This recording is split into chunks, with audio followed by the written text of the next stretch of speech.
আজরাইল আলাইহিস সালাম শুধু রাসূল পাক সাল্লাল্লাহু আলাইহি সাল্লামের বুক মোবারক একটু হাতটা লাগালেন, বললেন, চিৎকার দিয়ে বললেন, রাসূল পাক সাল্লাল্লাহু আলাইহি সাল্লাম হাতটা সরাও। এমন একটা মৌতের জন্য, যেই মৌতটা হবে আমার জন্য, যেই মৌতটা হবে আমার আল্লাহর জন্য, আল্লাহ আমার প্রতি রাজি থাকবেন, আল্লাহ খুশি থাকবেন, এমন একটা মৌত আল্লাহর কাছে আমরা চাহিদা করকে রাসূল পাক সাল্লাল্লাহু আলাইহি সাল্লাম বলেছেন, তোমরা যতক্ষণ পর্যন্ত মৌতের ব্যাপারে গাফেল না হবা ততক্ষণ পর্যন্ত তোমাদের থেকে আল্লাহ আখিরাতকে হারিয়ে দিবেন না।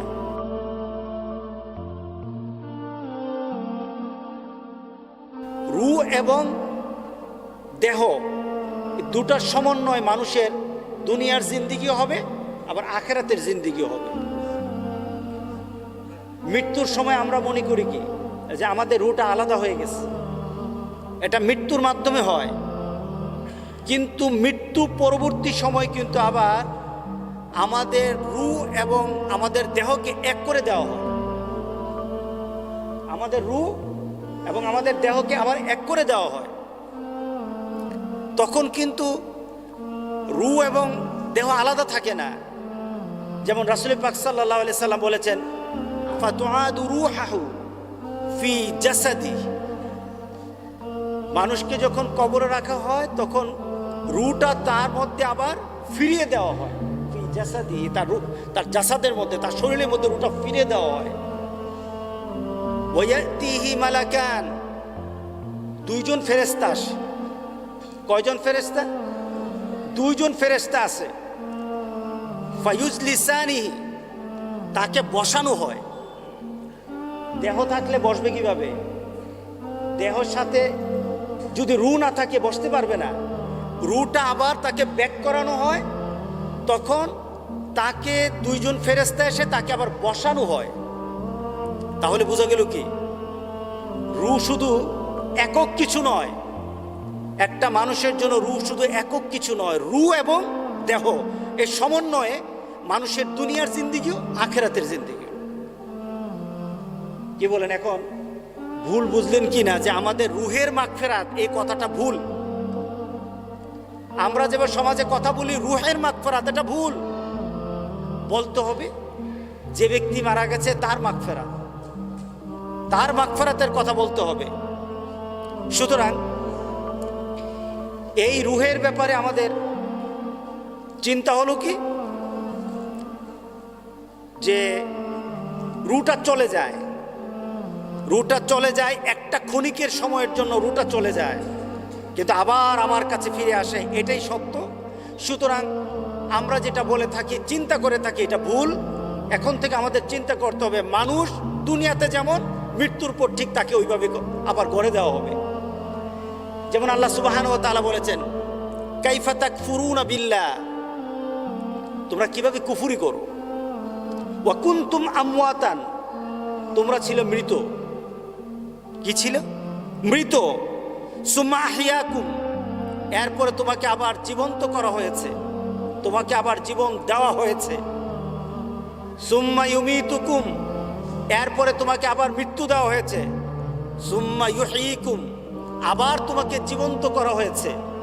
মরা দুইবার, বাঁচা দুইবার, দুইবার মরতে হবে, দুইবার আমাদেরকে আল্লাহ সুবহানাহু ওয়া তাআলা আবার জীবিত করবেন। তাহলে আল্লাহ সুবহানাহু ওয়া তাআলা যদি আবার জীবিত করেন, তাহলে কিভাবে করবেন? যেভাবে আমাকে আগে আল্লাহ জীবিত করেছিলেন রূহ এবং শরীরকে একত্রিত করে, ঠিক ওইভাবেই কবরে আমাদেরকে আল্লাহ সুবহানাহু ওয়া তাআলা ঠিক ওইভাবে আমাদেরকে আবার জীবিত করবেন। হাসরের ময়দানে ওইভাবে উঠানো হবে, ওইভাবে উঠানো। আল্লাহু আকবার। কত ভুল ধারণা! অনেক আলেমরাই দেখা যায় বলে রূহের মাগফিরাত, শুধু রূহের মাগফিরাত করবেন, দেহ যাবে কোথায়? কাল হাসরের দিন দেহের উপর কিন্তু বিচারটা চলবে, দেহের উপর যেমন আত্মার উপর বিচার হবে। তাত্তালিউ আলাল আফইদা, আপনার আত্মার মধ্যে আগুনের ছেকের মতো আগুনটাকে এত উত্তপ্ত করা হবে, আপনার কলিজা পর্যন্ত জ্বলে যাবে। এটা হলো আপনার ভিতরগত, আপনার চিন্তার মধ্যে, আপনার রূহের মধ্যে কষ্ট হবে। আর আরেকটা হলো আপনার দেহের উপর আল্লাহ সুবহানাহু ওয়া তাআলা কাল হাসরের দিন শান্তিও দিবেন, আবার আযাবও দিবেন। এটা দেহের উপর হবে। সুতরাং এই একটা বিষয় আমরা ক্লিয়ার হতে পারি যে কাল হাসরের দিন আল্লাহর সামনে যখন দাঁড়াবো, বিচারে দাঁড়াবো, তখন আমার সাথে রূহও থাকবে, দেহও থাকবে। এবার আসি, মৃত্যু সম্পর্কে আমাদের ধারণা হলো আমাদের মৃত্যু দুইবার। জন্মের আগে আমরা মরা ছিলাম, জন্মেছি জীবন্ত হয়ে, আবার আমরা মরব, আবার মৃত্যুর পরে আমাদেরকে আবার জীবন্ত করা হবে, আবার জীবন্ত করা হবে। এই যে মরা, এটা কি শুধু মানুষের জন্য? এটা কি শুধু মানুষের মধ্যে সীমাবদ্ধ? না, আল্লাহ সুবহানাহু ওয়া তাআলা নিজের ব্যাপারে বললেন যে আমার অবস্থা হলো যে আমি সবাইকে মৃত্যু দেব। মৃত্যুর অবস্থাটা কি হবে? ফাইযা জাআতিত তাম্মাতুল কুবরা, একটা বড় সংকট দেখা দেবে গোটা পৃথিবীর মাঝে, একটা বড় সংকট। এই বড় সংকটের নাম হলো কিয়ামত। বড় সংকটের নাম কি? কিয়ামত। একটা বড় সংকট দেখা দিবে, তখন কি হবে? আল্লাহ সুবহানাহু ওয়া তাআলা পরবর্তীতে আমাদেরকে জানিয়ে দিলেন যে এরপরে কি হবে। এরপরে ওয়াজুমিয়াশ শামসু ওয়াল কামার, সূর্য চন্দ্রকে আল্লাহ সুবহানাহু ওয়া তাআলা এক করে ফেলবেন। বড় সংকট। বড় সংকট মানে কি? কিয়ামত। কিয়ামত কিভাবে হবে? আল্লাহ সুবহানাহু ওয়া তাআলা আমাদেরকে দুনিয়ার অবস্থাটা জানিয়ে দিলেন যে চন্দ্র এবং সূর্য একটা আরেকটা থেকে দূরে থাকে, কিন্তু আমি সেই প্রলয়ঙ্কর অবস্থায় যেদিন আমি দুনিয়া ধ্বংস করে দেব, সেদিন আমি এক করে ফেলবো, দুটোটাকে এক করে ফেলবো। শুধু তাই নয়, ইজাস সামাউ ফাতারাত, যখন আকাশ বিক্ষিপ্ত হয়ে যাবে, বিদীর্ণ হয়ে যাবে, আকাশের অবস্থা, আকাশ থাকবে না, আকাশ চূর্ণ বিচূর্ণ হয়ে যাবে, আকাশ চূর্ণ বিচূর্ণ হয়ে যাবে। এই আকাশটা দেখতে এখন একটা ছাদ, তখন আকাশ আর আকাশ থাকবে না, আকাশটা ভেঙে চৌচির হয়ে যাবে। আমি কিয়ামত যখন নাজিল করব, কিয়ামত যখন আরম্ভ হয়ে যাবে, আকাশটা আমি ভেঙে চৌচির করে ফেলবো, চৌচির করে ফেলবো। ওয়াইদাল কাওয়াকিবু ইনতাসারাত, তারকাপুঞ্জি, বিলিয়ন বিলিয়ন তারকা, আল্লাহ সুবহানাহু ওয়া তাআলা তার আকাশকে সাজিয়েছেন তারকারাজি দিয়ে। আল্লাহ সুবহানাহু ওয়া তাআলা বলেন এক একটা তারকারাজি গোটা পৃথিবীর কয়েক লক্ষ গুণ বড়। ওই তারকাগুলি তার অবস্থান থেকে খসে পড়বে, খসে পড়বে, খসে পড়ে যাবে, তারকার অস্তিত্ব থাকবে না, বিলীন হয়ে যাবে। একটু কিয়ামতের, যখন একটা কিয়ামতের জালজালা পয়দা হয়ে যাবে, তারকাগুলি খসে পড়বে। ওয়াইদাল বিহারু ফুজ্জিরাত, সমুদ্রের পানিগুলি এখন দেখা যায় স্থিতিশীলতা, একটা স্থিতিশীল পরিবেশ দেখা যায়। সমুদ্রের পানিগুলি উত্তপ্ত হয়ে উপরের দিকে উঠে যাবে। পানি যদি উপরের দিকে 1 মাইল 2 মাইল লম্বা হয়ে যায়, পানি উপরে উঠে যায়, এই পানি কত বিপদের কারণ হয়ে যায়। আল্লাহ বলেন সমুদ্রের পানিগুলি আমি উপরের দিকে উঠিয়ে নেব। গোটা পৃথিবীকে ধ্বংসের আল্লাহ পরিকল্পনা কতটুকু। ওয়াইদাল কুবুরু বুসিরাত, কবরের মধ্যে পৃথিবীর সৃষ্টি থেকে আরম্ভ করে পৃথিবীর শেষ পর্যন্ত যত মানুষ কবরে আছে, মরে আছে, যে কোনো স্থানে, আল্লাহ সুবহানাহু ওয়া তাআলা বলেন কবরগুলিকে আমি দুটুকরো করে ফেলবো, কবরগুলি উন্মোচিত করে ফেলবো, খুলে ফেলবো কবরগুলি, কবর খুলে ফেলবো। অর্থাৎ কবর খুলে ফেলবো মানে কি? কবরের ভিতর যারা ছিল তারা সবাই আবার উঠে যাবে, সবাই উঠে যাবে। কবর থেকে উঠতে থাকবে পঙ্গপালের মতো, কবর থেকে উঠতে থাকবে মানুষগুলি, একটা প্রতিযোগিতা লেগে যাবে। গোটা পৃথিবীর মানুষগুলি কবর থেকে উঠতে থাকবে, মরা মানুষগুলি সবগুলি আবার তাদের দেহ এক হয়ে যাবে, উঠতে থাকবে মানুষগুলি। আল্লাহু আকবার, আল্লাহু আকবার। সবগুলিকে উঠাবেন কিসের জন্য? কি করবেন আল্লাহ সুবহানাহু ওয়া তাআলা? একটা বিশাল মাঠে একত্রিত করবেন। ওই মাঠটার নাম হলো হাসর। ওই মাঠটার নাম কি? গোটা পৃথিবীকে আল্লাহ সুবহানাহু ওয়া তাআলা ধ্বংস করে দিবেন। মানুষ শুধু মারা যাবে না, মানুষ শুধু ধ্বংস হবে না, আল্লাহ সুবহানাহু ওয়া তাআলা বলেন যে আমি ছাড়া গোটা পৃথিবীর সবকিছুকে আমি ধ্বংস করে দেব। কুল্লু শাইইন হালিকু, প্রত্যেক জিনিস ধ্বংসশীল, ইল্লা ওয়াজহা, একমাত্র আমার মাহবুদ ছাড়া গোটা পৃথিবীর সবকিছুকে আল্লাহ সুবহানাহু ওয়া তাআলা ধ্বংস করে দিবেন। অর্থাৎ ধ্বংস মানে কি? যেটা যে অবস্থায় আছে, যাকে যেভাবে হাসরের দিন উঠাতে হবে ঠিক ওইভাবে উঠাবেন, ওইভাবে হাসরের ময়দানে উঠানো হবে, হাসরের ময়দানকে ওইভাবে প্রস্তুত করা হবে। আল্লাহু আকবার, আল্লাহু আকবার। আল্লাহ সুবহানাহু ওয়া তাআলা গোটা পৃথিবী ধ্বংস করে এরপরে সবাইকে আল্লাহ সুবহানাহু ওয়া তাআলা হাসরের ময়দানে উপস্থিত করবেন। আকাশটা, এই পৃথিবীর আকাশটা, প্রথম আকাশটা ধ্বংস হয়ে যাবে, দ্বিতীয় আকাশ ধ্বংস হয়ে যাবে। দ্বিতীয় আকাশে, প্রথম আকাশে যারা ছিল, সপ্ত আকাশ পর্যন্ত যারা ছিল ফেরেশতারা, কত লক্ষ কোটি ফেরেশতা এই আকাশে বাতাসে আমাদের জমিনে গোটা পৃথিবীর মধ্যে ছড়িয়ে ছিটিয়ে আছে। আল্লাহ সুবহানাহু ওয়া তাআলা সবকে ধ্বংস করে দিবেন, সবাই ধ্বংস হয়ে যাবে, সবার মৃত্যু হবে। মৃত্যু শুধু মানুষের নয়, মৃত্যু সবার হয়ে যাবে। আল্লাহ সুবহানাহু ওয়া তাআলা সবাইকে হাসরের ময়দানে একত্রিত করবেন। একত্রিত করে আল্লাহ সুবহানাহু ওয়া তাআলা হাসর, কিয়ামতটা কি অবস্থায় হবে, অবস্থাটা কেমন হবে কিয়ামতে? একটা মানুষ, দুনিয়ার অবস্থা, মানুষ যে যার কর্মে থাকবে, যে যার কাজে থাকবে, যে যার অবস্থানে থাকবে মানুষ, ঠিক ওই মুহূর্তে কিয়ামত চলে আসবে। তামাতুল কুবরা, একটা চূড়ান্ত একটা ঝাঁকুনি চলে আসবে গোটা পৃথিবীর মাঝে। ওই ঝাঁকুনিতে কেউই দেখা যাবে তার অফিসে যাওয়ার জন্য রেডি হয়েছে, এদিকে কিয়ামত আরম্ভ হয়ে গেছে। কেউই তার বাচ্চাকে নিয়ে হয়তো কোথাও যাবে, রেডি হয়েছে, ঝাঁকুনি আরম্ভ হয়ে গেছে। কেউই খেতে বসেছে, মুখে খাদ্য দিয়েছে, খাদ্যটা ভিতরেও যাবে না, বাইরেও যাবে না, কিয়ামত আরম্ভ হয়ে গেছে। মানুষের লাশ আর লাশ হবে।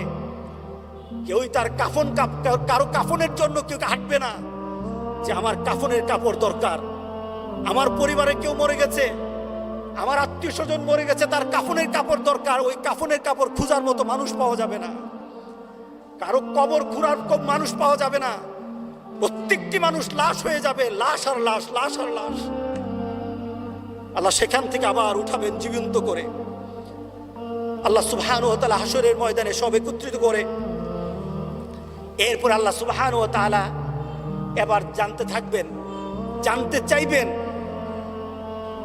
আজরাইল আলাইহিস সালামকে বলবেন। এখানে ফেরেশতাদের সর্দার কিন্তু জিবরাইল আমিন, কিন্তু মৃত্যুর দায়িত্বপ্রাপ্ত ফেরেশতার নাম হলো কি? আজরাইল আলাইহিস সালাম। আজরাইল আলাইহিস সালামকে বলা হবে, কে আছে আর বাকি কে আছে? পৃথিবী ধ্বংস, সব ধ্বংস, সব মৃত, সব কিছু ধ্বংস হয়ে গেছে, আর কে বাকি আছে? আজরাইল আলাইহিস সালাম বললেন, আল্লাহ তোমার আরশ যে ফেরেশতারা ধরে আছে, 4 জন ফেরেশতা, এরা আছে, আমি আছি, জিবরাইল আছে, মিকাইল আছে, ইসরাফিল আছে, আর কেউই নাই। সবার মওত হয়ে গেছে, সবার মওত হয়ে গেছে, সব ধ্বংস হয়ে গেছে, আর কিছু বাকি নাই। আল্লাহ সুবহানাহু ওয়া তাআলা তখন আজরাইল আলাইহিস সালামকে ওয়াদা করবেন, যাও জিবরাইল আর মিকাইলকে বিদায় করে দাও, তাদের মওত হয়ে যাক। জিবরাইল এবং মিকাইলকে মওত দিয়ে দাও। আরশ থেকে একটা আওয়াজ আসবে, আরশ থেকে কথা আসবে, মাবুদ জিবরাইল তোমার অনেকগুলি অনেক সংবাদ পৃথিবীর সাথে সে আনা নেওয়া করেছে। রব্বুল আলামিন জিবরাইলকে ছেড়ে দাও, জিবরাইলকে মেরো না, জিবরাইলকে ছেড়ে দাও। আল্লাহ সুবহানাহু ওয়া তাআলা তখন বলবেন, আমার আরশের নিচে যারাই থাকবে সবাইকে ধ্বংস হতেই হবে, সবাইকে ধ্বংস হতে হবে। আমার আরশের নিচে যারা আছে তাদের মৃত্যু হয়ে যাবে। তাদের মৃত্যু হয়ে যাওয়ার পর, জিবরাইল এবং মিকাইলের মৃত্যু হওয়ার পর আল্লাহ সুবহানাহু ওয়া তাআলা আবার জিজ্ঞাসা করবেন, আর কে বাকি আছে? আল্লাহু আকবার, আল্লাহু আকবার। আর কে বাকি আছে? আজরাইল আলাইহিস সালাম বললেন, আল্লাহ আমি আছি, ইসরাফিল আছে, আমি আছি, ইসরাফিল আছে। রব্বুল আলামিন বলবেন, ইসরাফিলের জান কবজ করো, ইসরাফিলের জান কবজ করো। ইসরাফিল আলাইহিস সালাম চলে যাবে। এবার আল্লাহ বলেন, আর কে বাকি আছে? আজরাইল আলাইহিস সালাম কেঁদে দিবেন, মাবুদ আমি ছাড়া আর কেউ নেই, এখন আমি শুধু আছি। আল্লাহ সুবহানাহু ওয়া তাআলা তখন অর্ডার করবেন, মুত ইয়া মালাকাল মউত, গোটা পৃথিবীর সবাইকে তুমি মেরেছো। আমার অর্ডার নিয়ে তুমি গোটা পৃথিবীর সব মানুষের, সব জন্তুর, গোটা পৃথিবীর সৃষ্টি জগতের মধ্যে তুমি মানুষের মৃত্যু অবধারিত করেছো। তুমি মানুষের জানগুলি নিয়ে এসেছো। আজকে আমার অর্ডার, তুমিও মরে যাও, তুমি মরে যাও। আজরাইল আলাইহিস সালাম তার নিজের জান নিজেই কবজ করবেন, নিজে একটা চিৎকার দিবে, আজরাইল আলাইহিস সালাম মরে যাবেন। আল্লাহ সুবহানাহু ওয়া তাআলা মউতকে ডাক দিবেন, কারণ মউত তো আল্লাহর সৃষ্টি। মউতটা কি? সব শেষ হয়ে গেছে, এখন শুধু বাকি আছে মউত। আল্লাহ সুবহানাহু ওয়া তাআলা মউতকে ডাক দিবেন, কারণ মউত আল্লাহর সৃষ্টি। আল্লাহ বলেছেন আল্লাযী খালাকাল মাউতা, আল্লাহ মউতকে সৃষ্টি করেছেন। এবার মউতকে ডাক দিয়ে বলবেন, যাও জান্নাত এবং দুজুকের মাঝামাঝি একটা ভেড়ার আকৃতি হয়ে যাও। সেখানে আল্লাহ সুবহানাহু ওয়া তাআলা ভেড়ার আকৃতি হয়ে যাওয়ার পর সেখানে আল্লাহ মউতকে জবাই করে দেবেন। আর কি হবে না? মউত হবে না। আর কি হবে না? কারো আর মউত হবে না। গোটা পৃথিবীর সবকিছু মৃত্যুর স্বাদ নিতে হবে। পৃথিবীর যত কিছু সৃষ্টি হয়েছে সবাইকে ধ্বংস হতে হবে। একমাত্র আল্লাহ সুবহানাহু ওয়া তাআলা বলেন, আমি বাকি থাকবো, আর কেউ বাকি থাকবে না, আমি বাকি থাকবো। আল্লাহু আকবার। আল্লাহ কুল্লু মান আলাইহা ফান ওয়া ইয়াবকা ওয়াজহু রাব্বিকা যুল জালালি ওয়াল ইকরাম। সব ধ্বংস হয়ে যাবে, একমাত্র আমি আল্লাহ সুবহানাহু ওয়া তাআলা সেদিন আমার অবস্থানে থাকবো, আমার মউত হবে না, সবকিছু ধ্বংস। এরপর আল্লাহ সুবহানাহু ওয়া তাআলা এবার ডাক দিবেন হাসরের ময়দানে। এবার একটা সাউন্ড চলে আসবে, একটা জোরে একটা আওয়াজ চলে আসবে। হাসরের ময়দানে সবাই উপস্থিত। কারা উপস্থিত? মানব সমাজ, মানবকুল, গোটা পৃথিবীর সব মানুষ একত্রিত হয়ে গেছে একটা মাঠে। এটার নাম হলো হাসর। এটার নাম কি? এটার নাম হাসর। আল্লাহ সুবহানাহু ওয়া তাআলা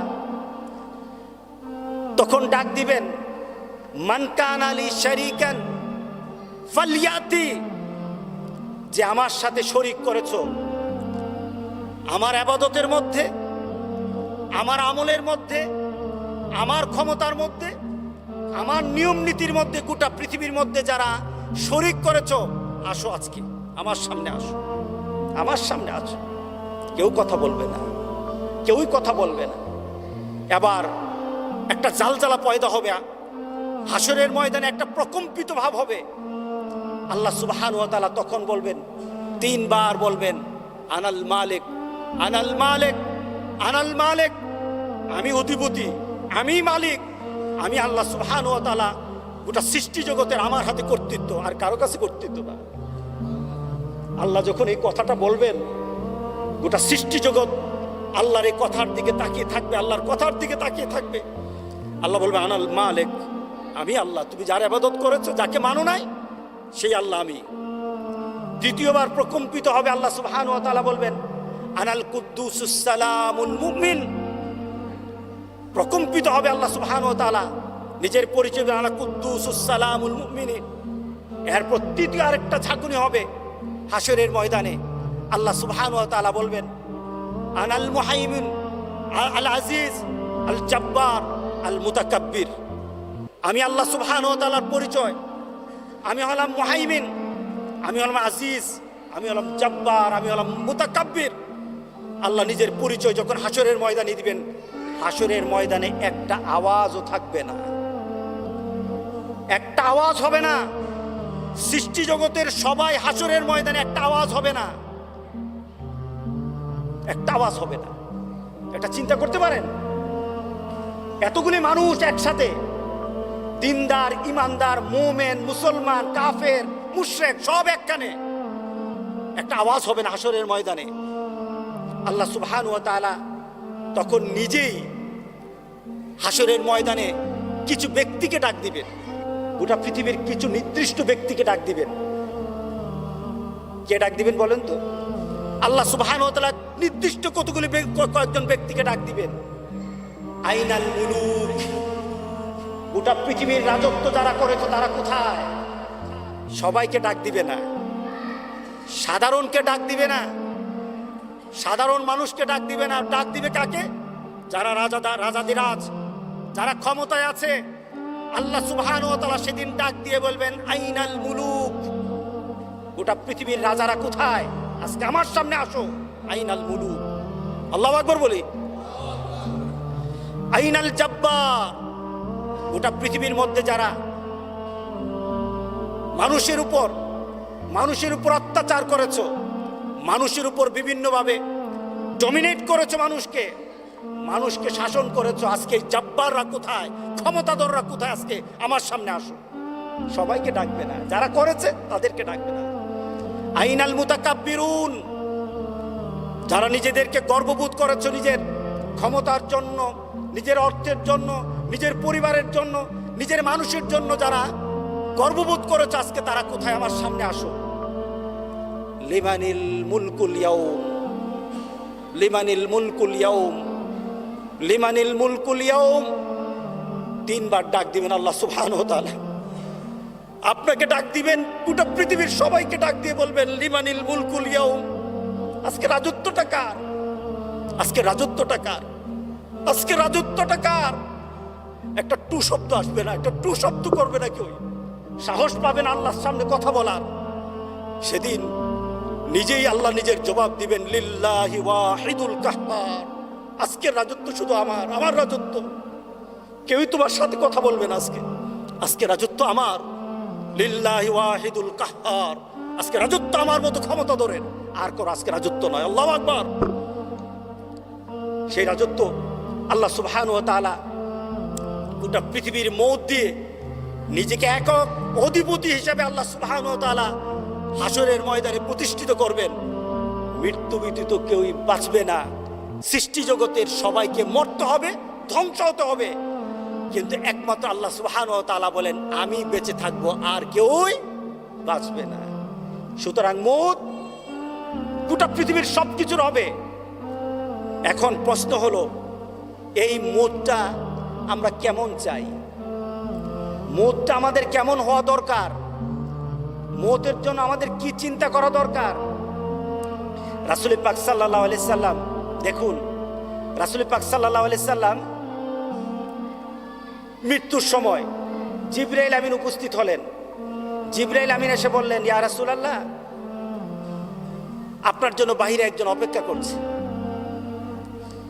গোটা পৃথিবীর সবাইকে মরতে হবে, আপনাকেও মরতে হবে, আমাকেও মরতে হবে, সবাইকে ধ্বংস হতে হবে। আপনার মরটা কেমন দরকার? কেমন মৃত্যু কামনা করেন? রাসূল পাক সাল্লাল্লাহু আলাইহি সাল্লাম অসুস্থ, মৃত্যু শয্যায়। জিবরাইল আমিন এসে বললেন, আসসালামু আলাইকুম ইয়া রাসূলুল্লাহ, আপনার জন্য একজন অপেক্ষা করছে, দরজায় অপেক্ষা করতেছে, আপনার অনুমতি চায় ঢুকতে। রাসূল বললেন, আসুন। আজরাইল আলাইহিস সালাম ঢুকলেন, ঢুকে বলেন, আসসালামু আলাইকুম ইয়া রাসূলুল্লাহ। ইয়া আল্লাহর রাসূল, আল্লাহ আপনাকে সালাম দেওয়ার জন্য বলেছে। আমি তো এমন একটা সত্তা, আমার ডিউটিটা তো এমন, গোটা পৃথিবীর কাউকে আমি সালাম দেই না, গোটা পৃথিবীর কারো থেকে আমি অনুমতি নেই না, কিন্তু আল্লাহ আমাকে বলেছেন আপনার থেকে অনুমতি নেওয়ার জন্য, আপনাকে সালাম দিয়ে ঢোকার জন্য। আমি আর কাউকে সালামও দেই নাই, কাউকে আমি অনুমতিও নেই নাই। আল্লাহ আমাকে বলেছেন আপনি রাজি থাকলে আপনাকে নিয়ে যাওয়ার জন্য। আমি কারো থেকে অনুমতি চাই না, আমি কারো থেকে অনুমতি চাই না, কিন্তু আপনার থেকে অনুমতি চাই। আপনি যদি বলেন আপনার জান আমি কবজ করব। রাসূল বললেন, যদি না করি ফিরে যাব। রাসূল পাক সাল্লাল্লাহু আলাইহি সাল্লাম জিবরাইল আমিনকে বললেন, জিবরাইল কি বলো তো, তোমার সাথে তো আমার পরামর্শই হয়, তুমি আমাকে একটু মত দাও, আমাকে একটু পরামর্শ দাও। জিবরাইল আমিন তখন রাসূলকে বললেন, ইয়া রাসূলুল্লাহ, আল্লাহ আপনার জন্য অপেক্ষা করতেছে, আল্লাহ আপনার জন্য অপেক্ষা করতেছে, আপনার জন্য অপেক্ষা করতেছে। আল্লাহ সুবহানাহু ওয়া তাআলা আপনার সাক্ষাতের জন্য আল্লাহ অপেক্ষা করতেছে। রাসূল পাক সাল্লাল্লাহু আলাইহি সাল্লাম আজরাইল আলাইহিস সালামকে, আজরাইল আমি প্রস্তুত হয়ে গেছি। আজরাইল আলাইহিস সালাম শুধু রাসূল পাক সাল্লাল্লাহু আলাইহি সাল্লামের বুক মোবারক একটু হাতটা লাগালেন, বললেন, চিৎকার দিয়ে হলেন রাসূল পাক সাল্লাল্লাহু আলাইহি সাল্লাম, হাতটা সরাও। ইন্না ফিল মাউতি লাসাকরা, মৌতের মধ্যে কষ্ট আছে, হাতটা সরাও। রাসূল পাক সাল্লাল্লাহু আলাইহি সাল্লামের মৌত হয়ে গেল। রাসূল পাক সাল্লাল্লাহু আলাইহি সাল্লামের জানটাকে এমন ভাবে নিয়ে গেলেন, গোটা পৃথিবীর এমন শান্তির সাথে আরো কারো জানকে আল্লাহ সুবহানাহু ওয়া তাআলা কবজ করানোর ব্যবস্থা করে নাই। আজরাইল আলাইহিস সালাম এর থেকে শান্তির সাথে কাউকে জান কবজ করে নাই। রাসূল পাক সাল্লাল্লাহু আলাইহি সাল্লাম দুনিয়া থেকে চলে গেলেন। দেখুন আমার রাসূল, আল্লাহ তার জন্য অপেক্ষা করছে, সাক্ষাতের অপেক্ষা করতেছে। আমরা তো তারই উম্মত। আমাদের জীবনটাতে এমন করতে পারি, আমাদের মৃত্যুর সময় যেন আল্লাহ সুবহানাহু ওয়া তাআলা আমাদের উপর রাজি থাকেন, আমাদের উপর রাজি থাকেন। এমন একটা মৌতের চেষ্টা, এমন একটা মৌতের প্রস্তুতি আমাদের থাকা দরকার, আছে কিনা বলেন? আছে কিনা? আল্লাহ যেন আমাদের উপর রাজি থাকেন। হযরত সাদ ইবনে মুআয রাদিয়াল্লাহু তাআলা উনি যখন মারা গেলেন, রাসূল পাক সাল্লাল্লাহু আলাইহি সাল্লাম সাহাবায়ে কেরামদেরকে বলতেছিলেন, ও আমার সাহাবারা শুনে নাও, মুআযের জন্য আল্লাহর আরশ পর্যন্ত খুশিতে বাগবাগ হয়ে গেছে।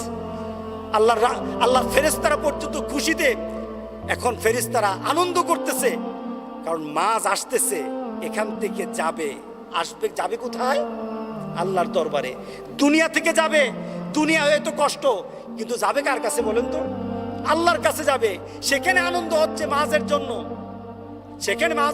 আনন্দ হচ্ছে। দুনিয়াতে কষ্ট হলে সেটা বড় কথা না। চলুন নিজেকে প্রস্তুত করি এমন একটা মৌতের জন্য, যেই মৌতটা হবে আমার জন্য, যেই মৌতটা হবে আমার আল্লাহর জন্য। আল্লাহ আমার প্রতি রাজি থাকবেন, আল্লাহ খুশি থাকবেন, এমন একটা মৌত আল্লাহর কাছে আমরা চাহিদা রাখি। কারণ মৌত থেকে গোটা পৃথিবীর কেউ বাঁচবে না, একমাত্র আমার আল্লাহ ছাড়া। কে ছাড়া বলে? একমাত্র আমার আল্লাহ ছাড়া আর কেউ বাঁচবে না। আল্লাহ আমাদের সবাইকে মৃত্যু সম্পর্কে, রাসূল পাক সাল্লাল্লাহু আলাইহি সাল্লাম বলেছেন, তোমরা যতক্ষণ পর্যন্ত মৌতের ব্যাপারে গাফেল না হবা, ততক্ষণ পর্যন্ত তোমাদের থেকে আল্লাহ আখিরাতকে হারিয়ে দিবেন না। তোমরা যখন মৌতকে ভুলে যাবা, তখন আখিরাত তোমার থেকে হারিয়ে যাবে। তোমরা যখন মৌতকে ভুলে যাবা, তোমরা তোমার পাপের মধ্যে ঢুকে যাবে। আর যত বেশি মৌতকে স্মরণ করবা, তত পাপ থেকে নিজেকে সেভ করতে পারবা। আল্লাহ আমাদের সবাইকে এই মৌতকে সবসময় নিজের সামনে রাখার মতো তৌফিক দান করুক। আল্লাহ আমাদেরকে মৌতকে স্মরণ করার তৌফিক দান করুক। আসসালামু আলাইকুম ওয়া রাহমাতুল্লাহি ওয়া বারাকাতুহু। বারাকাল্লাযী বিয়াদিহিল মুলকু ওয়া হুয়া আলা